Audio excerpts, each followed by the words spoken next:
ట్రైన్‌లో టికెట్ లేకుండా ప్రయాణిస్తే ఇప్పటివరకు రూ. 250 ఫైన్ వేసేవారండి. కానీ జూలై 1 నుంచి మాత్రం ఈ 250 నుంచి 500కి పెంచారండి.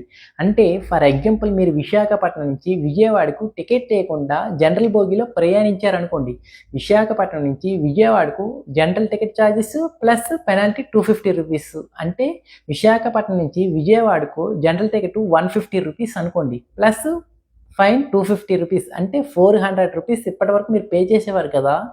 కానీ జూలై 1 నుంచి మాత్రం విశాఖపట్నం నుంచి విజయవాడకు జనరల్ టికెట్ చార్జెస్ రూ. 150 ప్లస్ ఫైన్ రూ. 500 అంటే రూ. 650 పే చేయవలసి వస్తుందండి.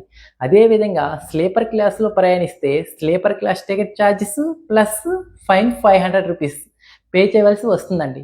ఈ ఇన్ఫర్మేషన్‌ని ఎవరైతే ట్రైన్‌లో ఎక్కువగా ప్రయాణిస్తారో వారందరికి కూడా తెలిసే విధంగా షేర్ చేయండి. అలాగే మన ఛానల్‌ని ఎవరైతే ఫస్ట్ టైమ్ చూస్తున్నారో వారందరూ కూడా సబ్స్క్రైబ్ చేసుకోండి.